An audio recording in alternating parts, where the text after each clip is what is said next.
Hello and welcome to Dear Franny. I'm your host, Francesca Hogi.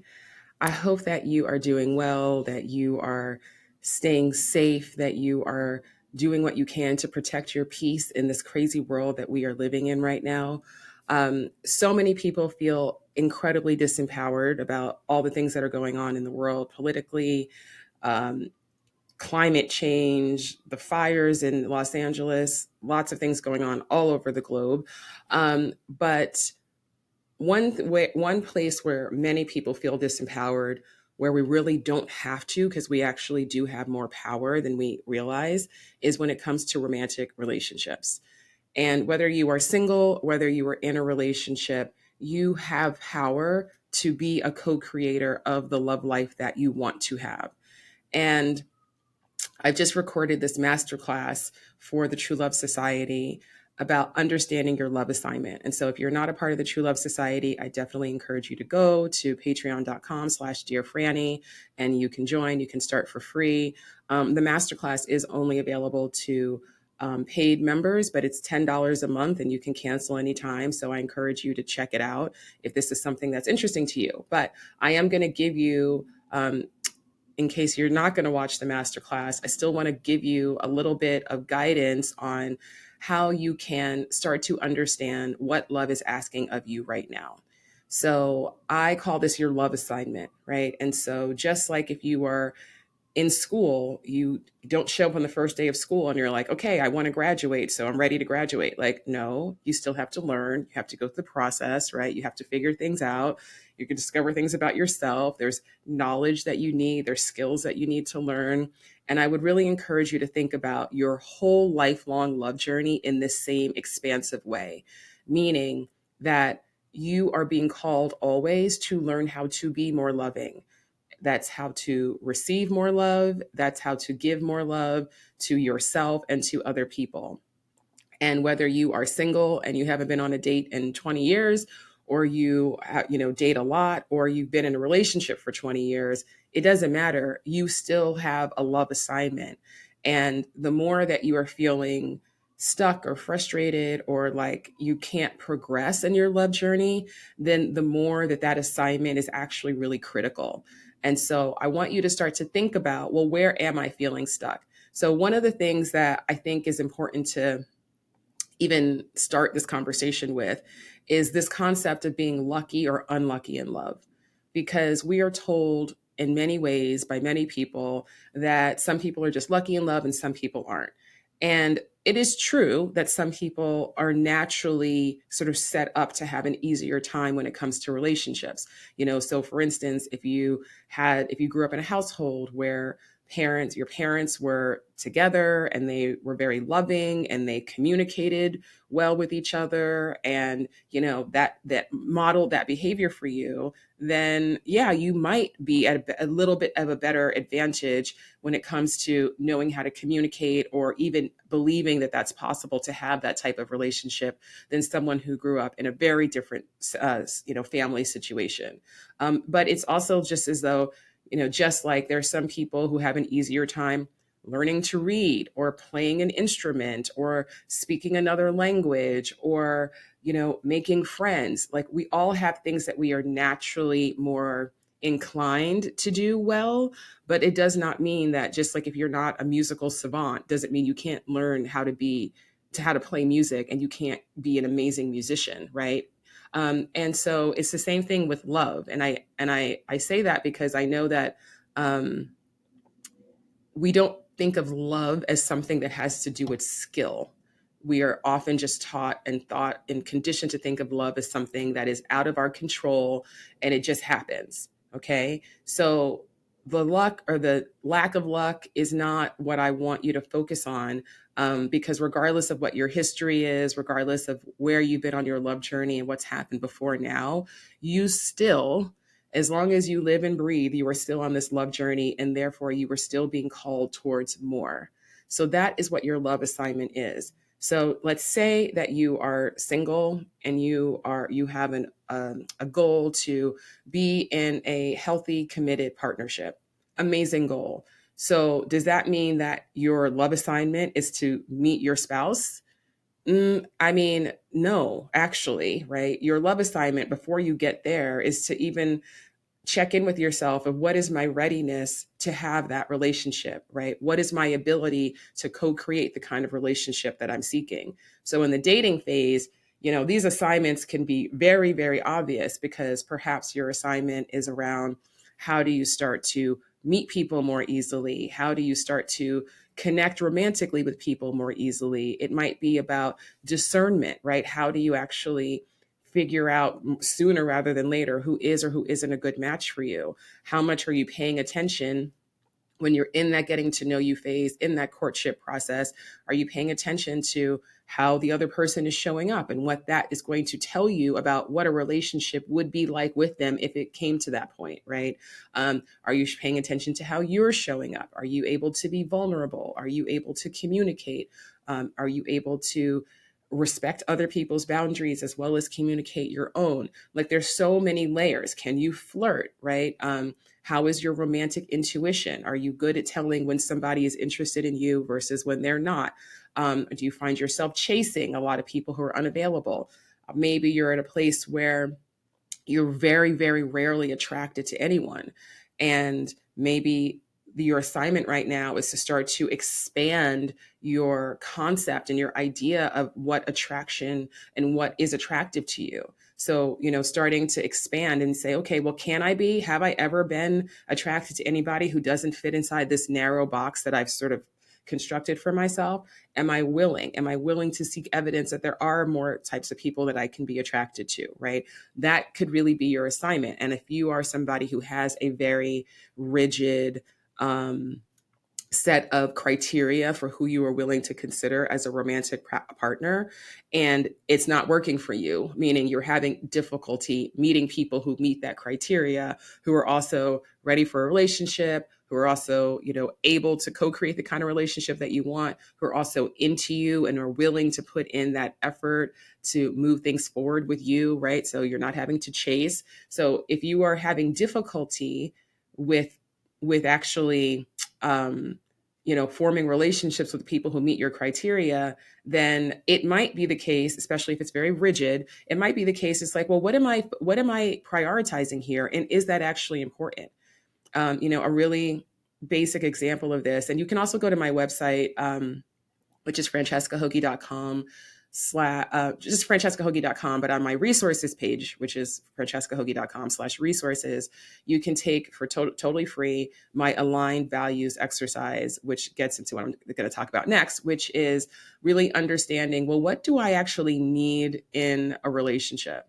Like, what do I actually like? Because it's easy to focus on, okay, I want somebody who's XYZ. One of the common things that I hear, particularly as a coach who works primarily with single women who date men, I hear a lot of, and they're professional and they're successful, and I hear a lot of, well, I need my partner to have an advanced degree, or at least a college degree, and ideally an advanced degree. And I always just ask them why. It's not a judgment. I just, whatever's on that list, quote unquote, the list, I just want you to articulate why that is important, right? And it's not a judgment, but it's just articulate what it actually has to do with your relationship. And so they'll usually say something like, well, it's because I have an advanced degree, and if I'm with somebody else who does as well, then they won't be intimidated by my success. Okay. Or maybe they will be, because there are plenty of people with advanced degrees who will still be intimidated by you, right? And so if the goal underneath this idea of like, I need somebody with a certain degree, is I actually need to be with somebody who is supportive of me and of my career and of my ambition, and who, we root for each other and we want nothing but the best for each other, then focus on that, right? So perhaps your assignment is to actually understand, what is the need underneath this idea that I have of the kind of person that I need to be with.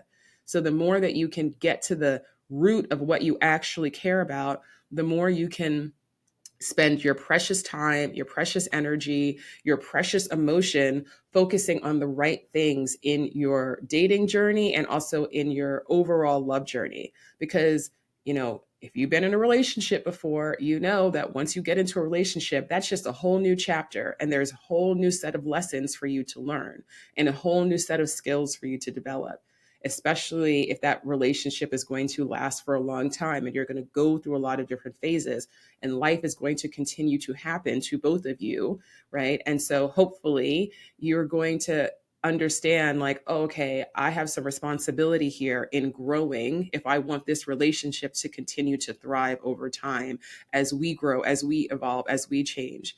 And so again, these are skills, and life doesn't come with an instruction manual. So it's always important to be very grounded in self-compassion when you're asking yourself these questions. Like, don't beat yourself up for not knowing the answer, but understand that it's an exploration and that it is your job, right? If you want to have that great, thriving, healthy, true love partnership, it is your job to ask yourself those questions and start to discover and uncover those answers for yourself.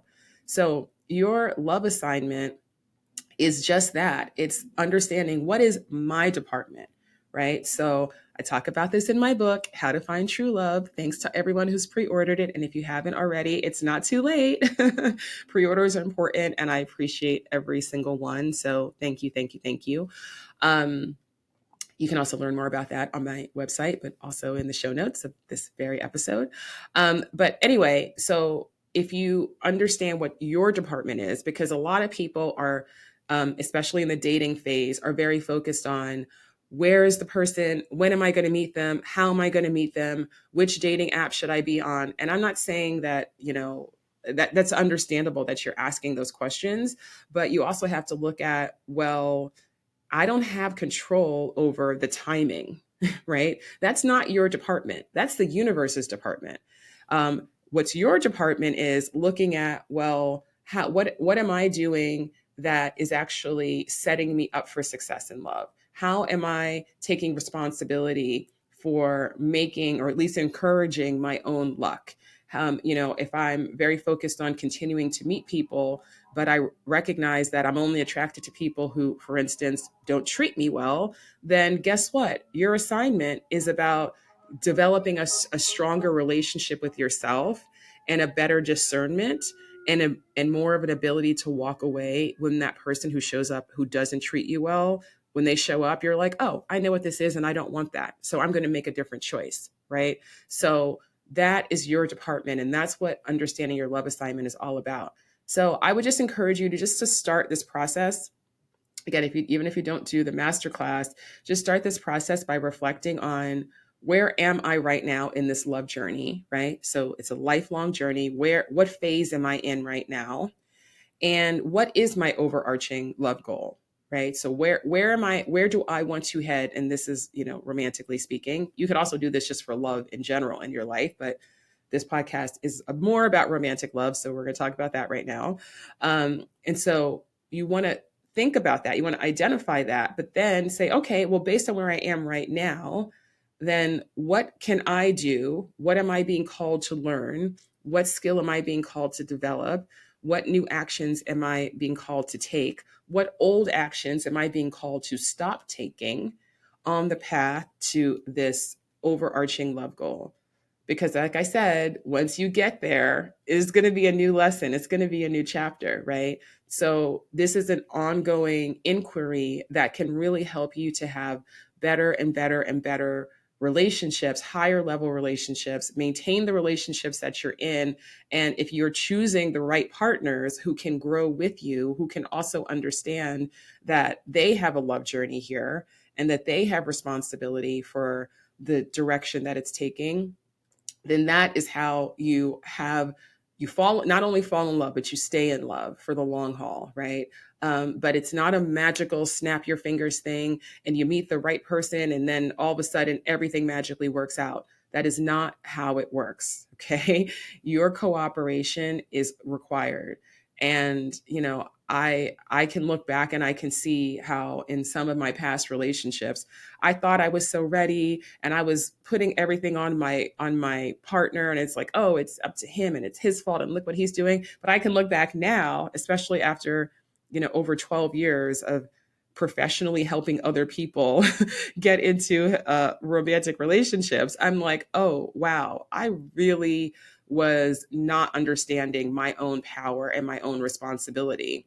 And in fact, I was broken up with by somebody who at the time I was so devastated and I just couldn't believe it. But I look back and I'm like, I get why he broke up with me. Like, I was not actually ready for the high level relationship that I thought I was. And so he chose himself because he was actually better at relationships in a lot of ways. I mean, he was not perfect. I'm not putting him on a pedestal, but no one's perfect. But he was better in a lot of ways than I was, right?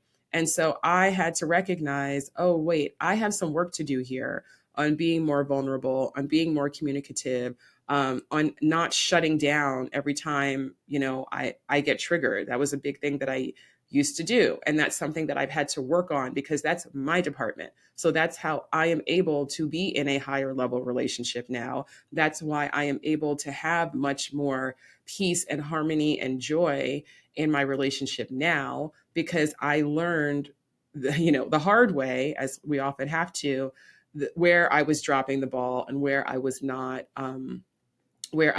showing up in a way that was conducive to that relationship growing and thriving over time. So I hope that this all makes sense. I hope that this is helpful. I hope that you are, again, with self compassion, because that's super important here. So when you're doing this reflection, please, please, please make sure that you're doing it from a place of self compassionate curiosity and you're not shaming yourself, you're not blaming yourself. But this is just about understanding where you are right now so you can do better, so you can move to the next level, to the next phase of your journey. And the more stuck you feel, the more frustrated you feel, the more confused you feel, the more important it is that you actually do this work if you want to move forward. Okay. Please do not just continue to do the same things over and over and over again and expect different results. Okay. This is the time for you to take responsibility for the power that you have on this journey of yours and to actually finally decide that you are ready to co-create the love that you want and understand that it starts with you. So again, I encourage you to check out the True Love Society. And even if you don't want to do the masterclass, if you join, it's free to join. And on the free membership level, you can still attend monthly Q&As with me. So you can come and ask me your questions. You can still attend monthly open houses where I have amazing guests. You heard in the last episode, that was the open house that I did last month with my dear friend, Angela Stahlcup. And so there's going to be more of those coming every month. So I definitely encourage you to join the True Love Society if you haven't already.